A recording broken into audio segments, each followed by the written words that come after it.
오늘 본문은 모세가 장성한 후에라고 이 두루뭉실하게 표현되어 있지만 사실은 이 성경의 다른 곳을 보시면은 당시 모세의 나이가 40세가 되었음을 우리가 알 수 있습니다. 이제 모세는 완숙한 나이가 된 것입니다. 바로 그때 모세가 이 왕궁에서 나와서 이스라엘 백성들에게 나아갑니다.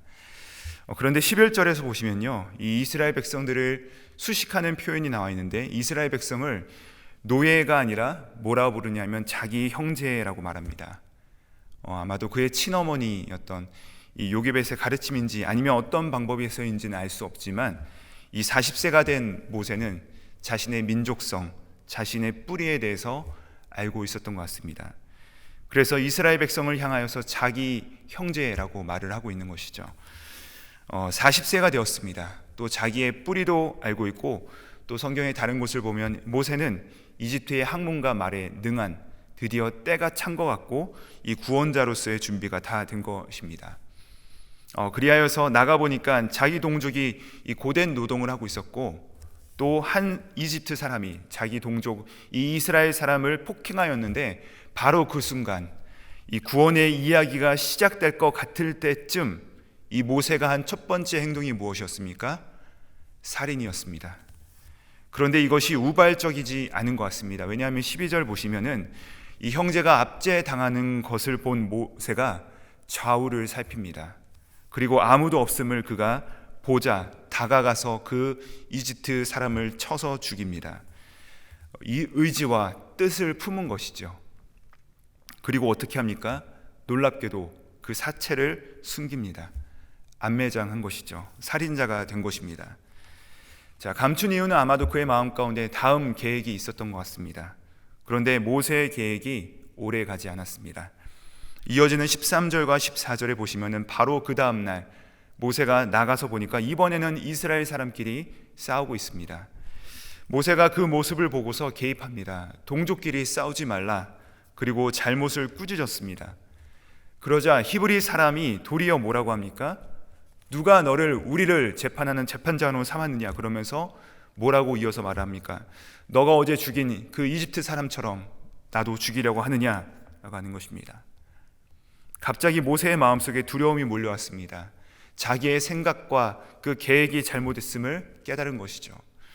모세가 했던 생각은 폭력으로 나왔고, 그 폭력은 지나쳐 살인으로 되었고, 또 그 살인을 감추려고 했지만 그것이 이 이스라엘 백성 안에서 동조된 것이 아니라 도리어 그것이 자기에게 맞서는 것으로 울려 퍼지고, 그 소식은 이집트의 왕 바로에게까지 들려져서 이 바로는 모세를 죽이려고 합니다. 여러분, 이것이 바로 40세가 된 이 장성한 모세가 그의 생각대로 행한 이 첫 번째 사건이었습니다. 모세가 어떤 마음을 가지고서 사람을 죽였으며 이 이스라엘 백성에게 나가고 그들을 가르치려 했을까요? 방금 말씀드렸듯이 이 모세의 이야기가 성경의 다른 곳에 나와 있는데 바로 당시 이 모세의 마음을 성경이 해석하고 있습니다. 그것이 바로 사도행전 7장에 잘 설명되어 있는데 23절 말씀입니다. 제가 읽어드리겠습니다. 모세 나이가 40세가 되매 그 형제 이스라엘 자손을 돌볼 생각이 나더니, 이 모세가 완숙한 나이 40세가 되니까 자기 형제 이스라엘 민족을 경영할 생각이 난 것입니다. 하나님의 명령 혹은 사명이라 되어 있지 않습니다. 자기 생각이 났다고 합니다. 그리고 어떻게 해요? 이 이집트의 지혜와 말이 능한 그의 능력이 강성해졌을 때, 그래서 행한 일이 방금 우리가 봤듯이 이 이스라엘 사람을 폭력으로 제압하고 살인하고 감춘 일이었습니다. 그런데 그의 마음에 어떤 마음과 의도가 있었는지에 대해서 그 다음에 25절에 잘 나와 있는데 이렇게 말씀하십니다. 그는 그의 형제들이 하나님께서 자기의 손을 통하여 구원해 주실 것을 깨달으리라 생각하였으나 그들이 깨닫지 못하였더라. 뭐라고 하고 있습니까? 모세는 그의 형제 이스라엘이 이 이집트 사람을 죽이고 폭력을 행한 이 일을 통하여서 하나님께서 이 자기의 손을 통하여서 이스라엘을 구원할 것을 깨달을 줄 생각했다는 것이에요. 근데 문제는 무엇이라고요? 이스라엘 사람들은 이것을 깨닫지 못했다는 것이죠. 이 25절에 원숙한 나이가 된 이 모세의 실패의 원인이 담겨져 있습니다. 모세는요, 이 하나님이라는 단어도 생각을 했고요, 또 구원이라는 단어도 생각을 했습니다. 그러나 여기에 주어가 뭐였냐면은 자기의 손이었다는 것입니다. 40세가 된 모세의 첫 번째 행동은 폭력이었다는 것이죠. 힘이었습니다. 또 자기의 능력이었던 것이죠. 그것을 통하여서 이스라엘을 구원할 줄 알았습니다. 그러나 그것이 실패로 돌아갔죠. 모세의 생각은 틀렸습니다. 그래서 성경은 자꾸만 그 생각이 잘못되었음을 포인트하고 있는 것입니다. 여러분, 누구나 다 생각을 합니다. 우리 역시도 이 생각을 조합하는 재료 속에 하나님을 포함할 수도 있고 성도를 가져오고 예수님도 끌어옵니다. 그러나 그 모든 생각을 조직하는 것이 많은 경우에 내가 주체가 되는 경우가 많다는 것입니다. 모세 역시도 어렸을 때부터 그의 신앙 교육을 받았기 때문에 그의 생각을 조합하는, 구성하는 재료로 하나님도 들어가고 구원도 들어가고 또 자기 동족, 이 형제 의식도 들어갔습니다. 그러나 그 모든 것을 조직하는 것은 자기의 생각이었던 것이죠. 자기 생각의 그것을 조직한 후에 자기의 수준과 경험으로 자기가 지금까지 배운 이 이집트의 논리대로 생각하는 그 결론은 폭력이었고 살인이었고 은폐하는 것이었죠. 그러나 이 하나님의 계획은 모세의 생각과 달랐습니다. 하나님의 자기의 감출 수 없는 그 생각이 들통나자 모세는 그 미디안 땅, 낯선 땅으로 도망갑니다. 여러분, 그러나 모세가 실패한 이 지점에서 새로운 이야기가 준비되고 있었습니다. 내 생각이 실패할 때, 내 계획이 다 어그러질 때 하나님께서는 그의 백성을 광야로 내보내십니다. 이것은 모세에게만 해당하는 것이 아니죠. 사랑하는 담임 목사님께서 수요일 날 새벽 소위교에서 말씀하신 것처럼 믿음의 조상이었던 아브라함도 하나님께서 그를 쓰시고자 할 때 창세기 12장에서 그의 첫 번째로 하신 말씀이 무엇입니까? 너는 너의 고향 친척과 아비집을 떠나라. 여호수아서에 보시면은 이 아브라함의 아버지의 집을 뭐라고 표현하고 있냐면은 우상 숭배했던 데라라고 하고 있습니다. 즉 자기의 생각, 자기의 우상, 자기의 익숙한 것들을 떠나는 것, 그것은 하나님께서 하나님의 사람을 준비시키는 방법이죠. 여러분, 많은 경우에 이 하나님의 사람들이 선택받았을 때 하나님께서 쓰시기에 합당하지 않은 그 까칠까칠한 자기의 생각이 가득 차 있는 경우가 많습니다. 그럴 때 하나님께서는 그를 광야로 내보내시는 것이죠. 아브라함뿐이었겠습니까? 야곱도 그랬고 요셉도 그러했고 이제는 모세까지도 하나님께서는 이 모세라는 사람의 형상을 잘 갖추신 다음에, 그러나 이 모세의 사람 안에 있는 그 생각은 자기 생각이었음을 보시고 하나님께서는 모세를 광야로 내보내시면서 그 안에 있는 생각들을 다 빼내는 시간으로 삼으십니다. 16절에 보시니까 하나님께서 모세를 이 미디안 광야로 도망가게 하십니다. 그곳에서 다시 또 다른 40년이 시작되는 것이죠. 모세는 이집트에서 동쪽 아라비아 반도에 있는 그 미디안 광야로 갔더니 미디안의 제사장 르우엘, 우리가 잘 알고 있는 이드로라고 하는 이 사람에게 7딸이 있었고 그 딸들이 곤란에 처해 있는 것을 모세가 구출해주고, 덕분에 이 이드로는 모세를 집에 초대하여 자기의 딸들 중 하나인 그의 딸인 십보라를 모세에게 주고 모세는 그의 이드로의 집에서 정착하게 된 것입니다. 그 내용이 21절과 21절에 기록되어 있습니다. 이드로의 집에 사이가 된 모세는 그와 함께 이제 40년의 세월을 정착하게 되었고 이제는 80세까지 목자로 살아가게 됩니다. 그의 40년의 삶을 22절에서 짧게 요약하면서 그가 십보라와 결혼하며 아들을 낳았는데 그의 이름을 게르솜이라 되었다는 것이죠. 이 게르솜의 이름의 뜻은 뭐냐면 내가 타국에서 나그네가 되었다. 그리하여서 모세의 인생을 타국에서 나그네가 되었다라는 말로 요약하고 있습니다. 첫 번째 40년은 실패의 40년, 두 번째 40년은 나그네가 된 40년. 이 장면만 읽게 되면 우리가 좀 쓸쓸함을 느낄 수밖에 없습니다. 이집트의 왕자로서 자라난 모세가 이제는 그의 힘이 다 빠진 이 노구의 나그네가 되었습니다. 우리가 이 장면을 볼 때마다 참 쓸쓸하구나라는 마음을 생기게 되는데, 그런데 하나님께서 이 하나님의 사람의 모양 안에 그분의 내용을 채워 나가실 때 그 준비하시는 내용의 결론이 사실은 바로 이 나그네의 마음입니다. 나그네라고 하는 것은 실패한 사람을 뜻하는 것이 아니죠. 성경에서 말하는 이 나그네의 또 다른 말은 순례자입니다. 순례자 정신은 이 땅을 살아가는 모든 그리스도인, 모든 하나님의 사람들이 가져야 될 마음이라고 성경은 계속해서 우리 가운데 교훈하고 있습니다. 왜 이 순례자의 마음이 필요합니까? 순례자는 이 땅을 살아갈 때 이 땅은 내 집이 아니요, 이 땅에 있는 것이 내 것이 하나도 없다는 그 빈 마음을 가지고 있는 자들입니다. 이 세상에는 내 힘으로 무엇인가를 소유하고 쟁취하고 영원히 가질 수 있다고 하는 그 신기루들이 곳곳에 많이 있습니다. 사람들은 그 신기루들을 쫓아갑니다. 우리 크리스찬에게 있어서도 마찬가지로 이 신기루들이 가장 큰 위협 중에 하나입니다. 그런데 이 나그네 정신, 이곳은 나의 집이 아니야, 나는 이 땅에 우거하는 거류민이야 라는 생각을 갖게 하는 것, 이것이 바로 이 땅의 그 악한 영들의 도전에서 우리가 이길 수 있는 능력이 된다는 것이죠. 악한 영이 우리에게 와서 너가 너의 뜻대로 하면, 너희가 나의 뜻을 따라서 한다면 이 세상에 있는 것을 내가 너에게 다 주겠다라고 말을 할 때, 아니야, 그것들은 신기루야, 아니야, 이것들은 내 것이 아니야 라고 하는 이 순례자의 정신을 가질 때 우리는 그것들을 이겨낼 수 있는 것입니다. 미디안에서의 40년의 시절을 지나면서 이제는 모세가 나그네가 된 것입니다. 이 땅에 내 것이 아무것도 없다 하는 게 텅 빈 마음이 된 것이죠.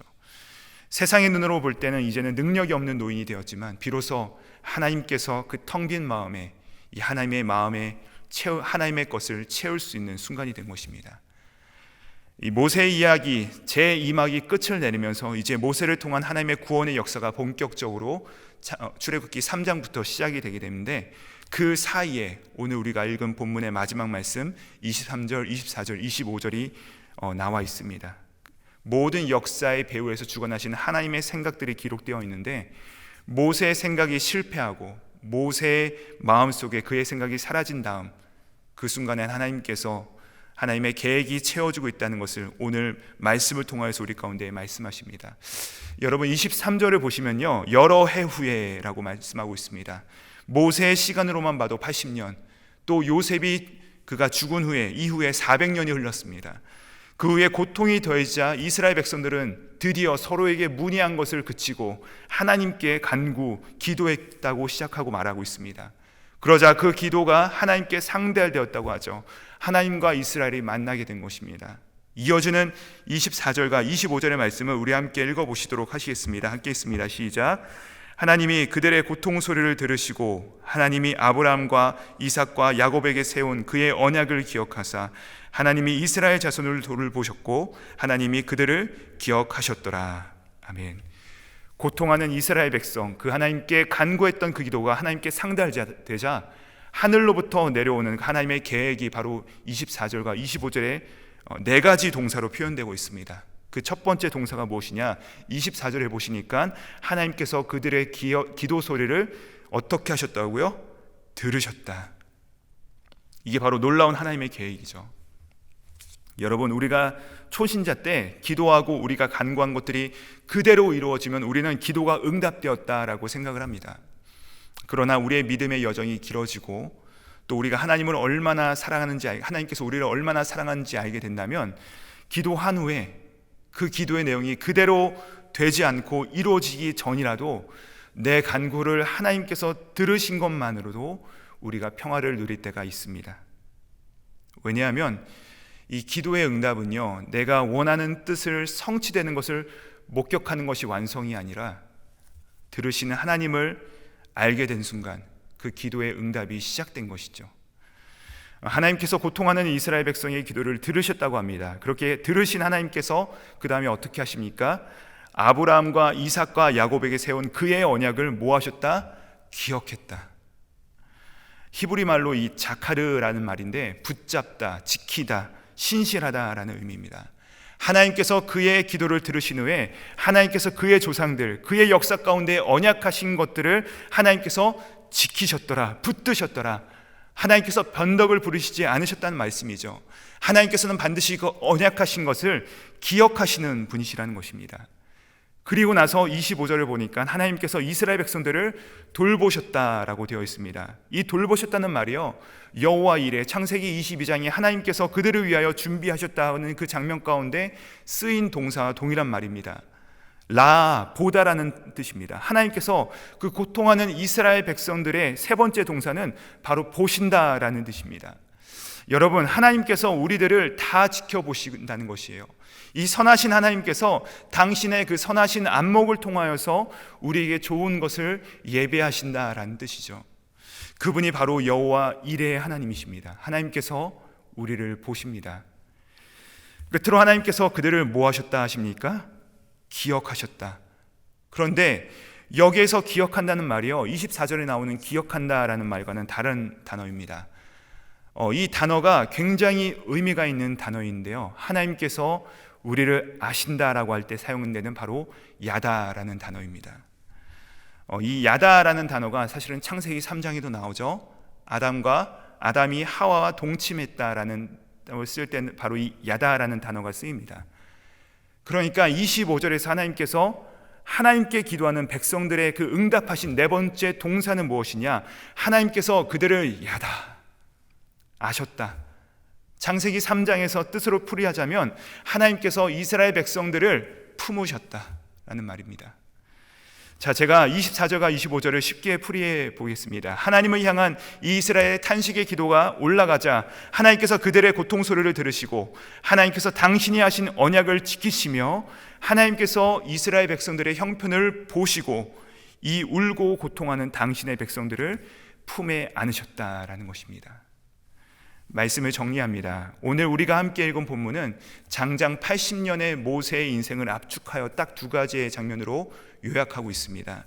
첫 번째 장면은 모세가 40세가 되었을 때 있었던 이 모세의 생각의 실패였습니다. 내가 내 방법으로 내 힘으로 이스라엘 백성들을 구원이라 했던 이 생각이 실패한 것이죠. 그러자 하나님께서는 자기의 생각으로 가득 찬 모세를 이 광야로 내보내신 것입니다. 그래서 이 모세의 생각을 빼내시는 일을 40년 동안 하셨습니다. 그것이 바로 40년간 미디안 광야에서의 사건이었습니다. 이 광야란 모세의 자존심이 송두리째 무너지는 시간이요, 모세의 이력서가 다 지워지는 시간입니다. 그렇게 자기가 붙들고 있던 생각과 자존심이 무너지고 오늘 말씀의 23절부터 25절에서는 하나님의 생각, 이 하나님의 계획, 하나님의 손길이 이 모세와 이스라엘 백성들에게 채워지는 장면들이 일어납니다. 여러분, 모세뿐이겠습니까? 하나님께서는 우리를 이 하나님의 사람으로 준비시키시죠. 우리의 능력, 우리의 말, 우리의 삶들을 준비시키십니다. 그러나 우리의 생각이 영혼 속에 가득 차 있으면 이 하나님의 생각이 들어올 여지가 하나도 없는 것이죠.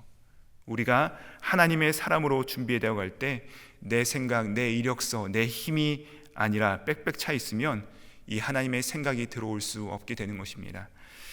그러나 우리가 나그네가 되고 우리가 내 힘으로 아무것도 할 수 없다라는 이 텅 빈 마음이 되자 하나님께서는 들어오시고 하나님께서 지키시고 하나님께서 우리를 돌보시고 하나님께서 우리를 품에 안으십니다. 이것이 바로 진짜 구원의 사건의 시작이라는 것입니다. 이렇게 내 생각은 사라지고 이 하나님의 계획으로 충만하여 하나님의 구원 역사에 귀히 쓰임 받으시는 우리 모든 성도님들 되시기를 주님의 이름으로 축복합니다. 기도하시겠습니다.